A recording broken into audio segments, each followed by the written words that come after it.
फूल से भी शिव महापुराण का बड़ा सुंदर चरित्र कहता है कि जैसे तीर्थ में पशु पक्षी जीव जलचर थलचर वायुचर को नहीं मालूम रहता कि वो कहाँ है।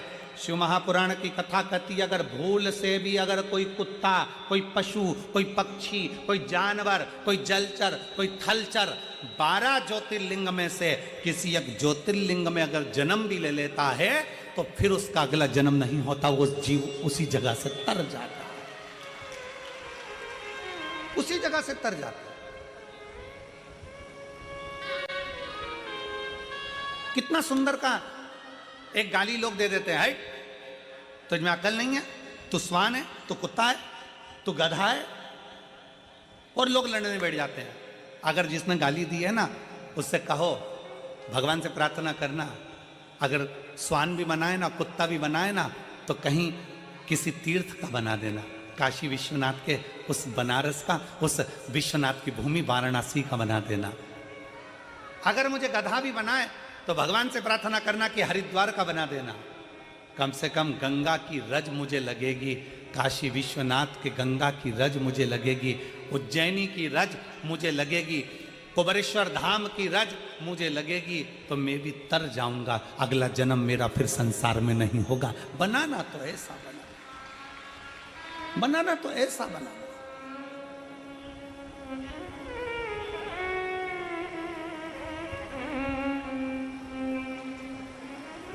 और शंभु शरणे पड़ी मांगू घड़ी रे घड़ी, दुख काट दया करीन दर्शन आपको। शंभु शरणे पड़ी मांगू घड़ी रे दुख काटो दया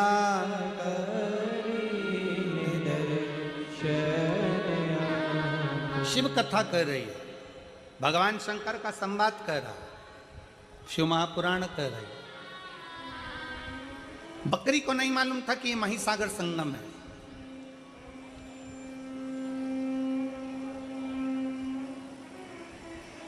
आप लोग कहेंगे गुरुजी आज की कथा कहाँ से बोल रहे हैं, तो स्कंद पुराण कुमारी खंड से आज की कथा को लिया है।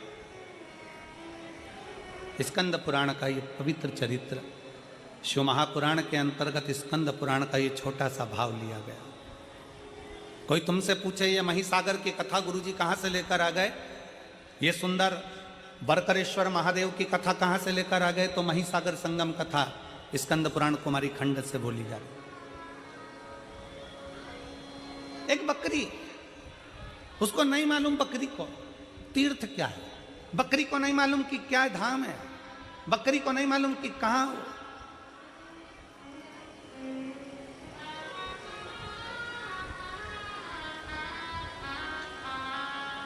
शिव महापुराण की उमा संहिता कहती है कि जिस स्थान पर शिव महापुराण की कथा होती है, बाबा भोलेनाथ की कथा जिस जगह पर होती है, जिस स्थान पर होती है, उस स्थान के पास में जितने जीव रहते हैं, जलचर थलचर वायुचर पशु पक्षी जानवर, मनुष्य तो छोड़ो, जो जीव भी रहते हैं, शिव महापुराण की कथा कहती है उसका भी अगला जन्म नहीं होता, वो भी तर जाते हैं, वो भी तर जाते हैं।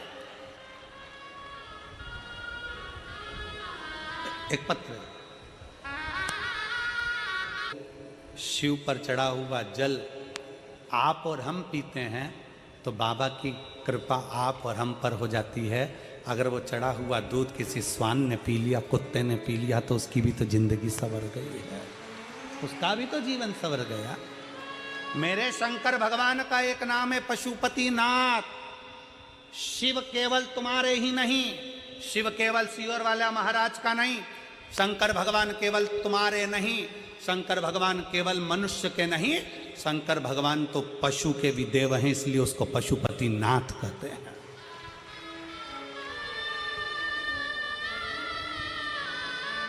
शिव पक्षियों के भी देव हैं, ये जितने पक्षी उड़ते हैं, इनका अगर कोई देव है तो शंकर भगवान, इसलिए उनको श्रंभेश्वर महादेव कहा जाता है।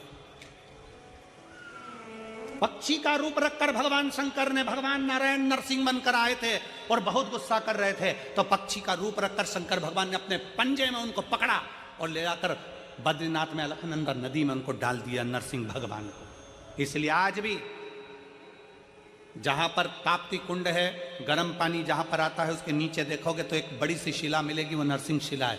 वहां के पंडा जी को पूछना कि नरसिंह शिला कहां है तो बता देंगे। आज भी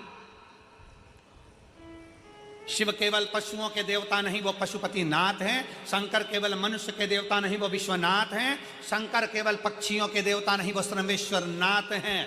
शंकर भगवान जीव और जंतु के भी देवता हैं। शंकर भगवान एक बकरी एक बकरा का भी देव है, उसका नाम बकरेश्वर महादेव है। कोई साधारण है शंकर? पीपल देव का भी देव है महादेव, इसलिए नाम पड़ गया पिपलेश्वर महादेव। बड़ के वृक्ष का भी देव है महादेव, तो बटकेश्वर महादेव। ऐसा कौन सा देव है जो शंकर की शरणागति में नहीं है? ऐसा कौन देव, ऐसा कौन पशु, ऐसा कौन सा पक्षी, ऐसा कौन सा जानवर, ऐसा कौन सा जीव जो शंकर की शरणागति में नहीं है? आप और हम शिव को भूल जाते हैं, छोड़ देते हैं। जगत गुरु शंकराचार्य जी कहते हैं, शंकर भगवान को पकड़ने वाला, शंकर भगवान को एक लोटा जल चढ़ाने वाला, जगत गुरु शंकराचार्य जी कहते हैं शंकर की भक्ति करने वाला, शिव को भजने वाला, अगर भूल से भी शंकर को छोड़ देता है, पर शंकर भगवान अपने भक्त को कभी नहीं छोड़ते अंतिम श्वास तक।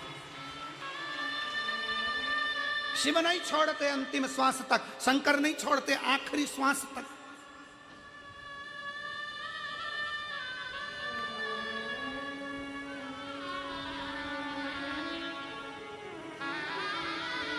हर एक रवा भगत की कथा हमारे उज्जैनी में आती है, महाकाल राजा की रवा भगत की कथा।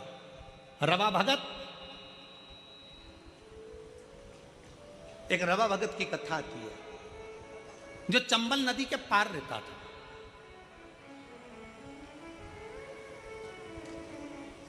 अब चंबल नदी के पार रहता था रवा भगत, और वो शंकर को बड़ा भजता था। अब रवा भगत शिव को भजने वाला शंकर भगवान की पवित्र भूमि उज्जैनी में महाकाल बाबा का दर्शन करने जाता था। हर महीने का उसका नियम था कि बाबा महाकाल का दर्शन करने जाता। अब महाकाल का दर्शन करने जाता, कभी तो उसको डाकू लूट लेते, कभी उसका पूरा धन छुड़ा लेते। रवा भगत शिव जी का नाम लेते हुए महाकाल महाकाल जय श्री महाकाल, जय श्री महाकाल, जय श्री महाकाल बोलता बोलता चले जाता।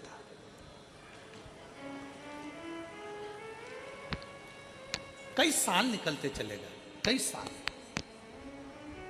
उज्जैनी जाए, अवंतिका जाए, छिपरा नहाए, महाकाल का जल चढ़ाए और महाकाल का दर्शन कर।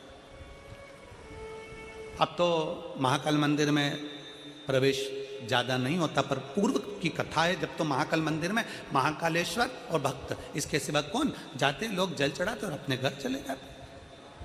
छिपरा बिल्कुल महाकाल मंदिर के पीछे बहती थी। अभी छिपरा तो महाकाल मंदिर से दूर हो गई, पर छिपरा महारानी महाकाल मंदिर की दीवार और छिपरा महारानी का बहना एक साथ था, इतनी नजदीक से बहती थी। रवा भगत महाकाल बाबा को जल चढ़ाए, छिपरा जी का जल भरे और महाकाल राजा को चढ़ा दे और चल दे। कई साल निकल गए, कई साल। अब एक बार रवा भगत उज्जैनी नहीं पहुंचा, अवंतिका नहीं पहुंचा, अवंतिका नहीं पहुंचा। एक महीना पूर्ण हो गया, अवंतिका नहीं आया। ध्यान रवा भगत नहीं आया। 2 महीना हो गया, रवा भगत नहीं आया। 3 महीना हो गया, रवा भगत नहीं आया। अब तो भोलेनाथ को बेचैनी होने लगी और शंकर भगवान माता पार्वती से कहे, माँ जगत जननी से, पार्वती से,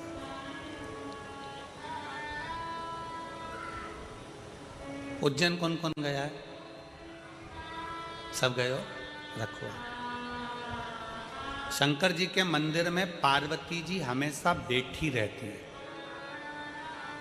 उज्जैन महाकाल के मंदिर में पार्वती जी बैठी नहीं है, खड़ी हुई है। करें दर्शन आप लोगों ने? जम के तो बोलो, करें ना? पार्वती जी खड़ी।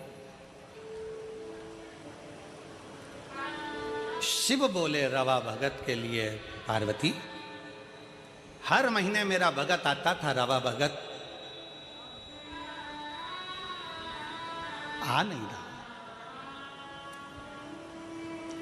चंबल के पार रहता है, हो सकता है कहीं डाकुओं ने उसको कुछ त्राण दे दिया हो, तुम जाओ देखो क्या।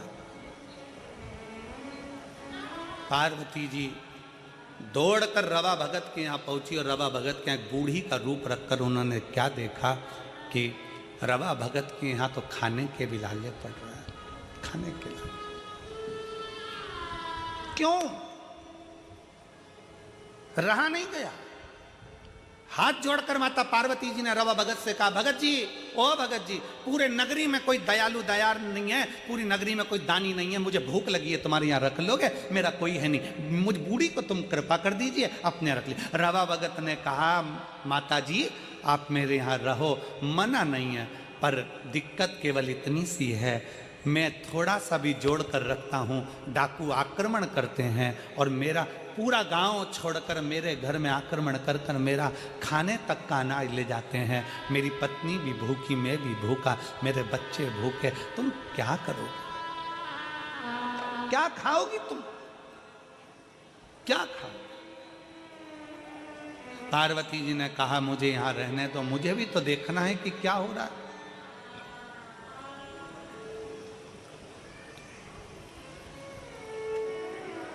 डाकुओं की टोली आई, रवा भगत के यहाँ से सब लेकर चले, अन्न का दाना नहीं। थोड़े दिन होता फिर डाकुओं की टोली आती, रवा भगत के यहाँ से फिर लेकर चले जाते।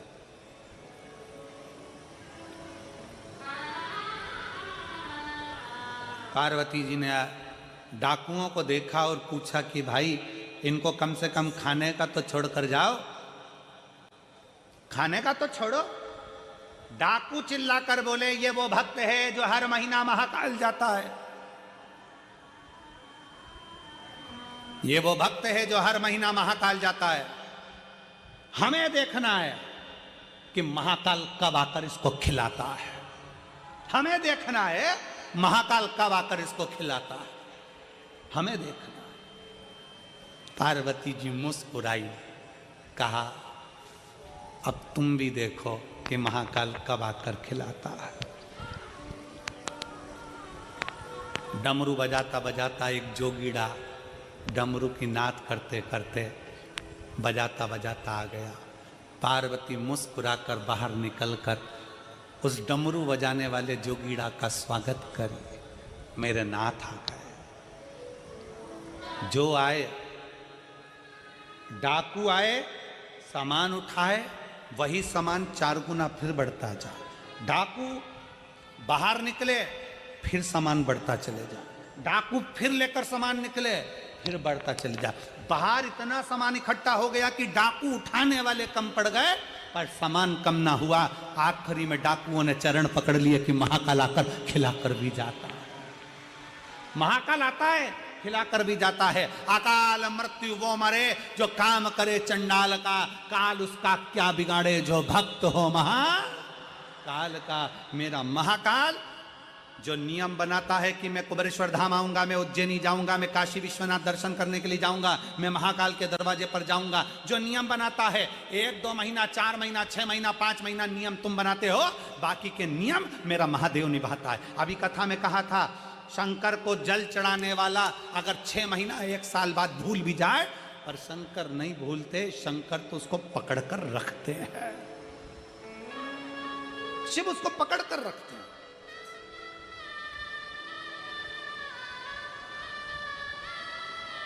आप में से कितनी माताएं जिन्होंने ये सुना होगा कि कुल देवी की पूजन नहीं करो तो रुष्ट हो जाती है? बोलो सुना कि नहीं सुना? अरे जम के तो बोलो। वो देवता की पूजन मत करो तो वो रुष्ट हो जाते हैं। बोलो सुना कि नहीं सुना? अरे जम के तो बोलो सुना। अगर उनको प्रणाम नहीं करोगे तो रुष्ट हो जाते हैं। बोलो सही है? दिवाली पे सास को प्रणाम नहीं करो तो वो भी रूठ जाती है। बोलो सही है कि गलत है? अरे जम के बोलो जरा, ठीक है। करवा चौथ पर पति की पूजन नहीं करो तो वो रूठ जाता है। बोलो सही है कि गलत है? भाई दूज पर बहन भाई को राखी ना बांधे तो भाई रूठ जाता है। भाई दूज पर बहन भाई को तिलक ना करे तो भाई रूठ जाता है। बोलो बोलो सही है कि गलत है? संसार में सब रूठते हैं, पर शिव महापुराण की विद्येश्वर संहिता कहती है, जो एक बार शंकर को जल चढ़ा देता है, शंकर उससे कभी नहीं रूठते हैं। शिव उसके गले लगते हैं, शिव गले लगते हैं। भगवान 33 कोटि देवी देवता अगर तुम्हारे घर में बैठे हैं, तुम्हारे घर में भगवान बैठे हुए हैं, सारे देवताओं को कुछ ना कुछ देना पड़ेगा। शंकर का शिवलिंग तुम्हारे घर के अंदर है।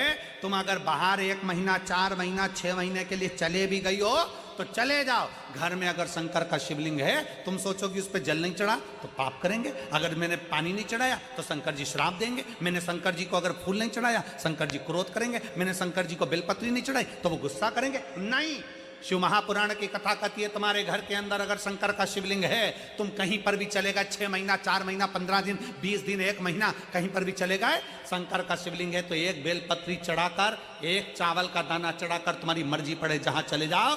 और 6 महीने क्या, 12 साल बाद भी अगर तुम वापिस आओगे तो शंकर कभी तुम्हें पाप नहीं देगा, कभी श्राप नहीं देगा। शंकर शंकर ही रहेगा।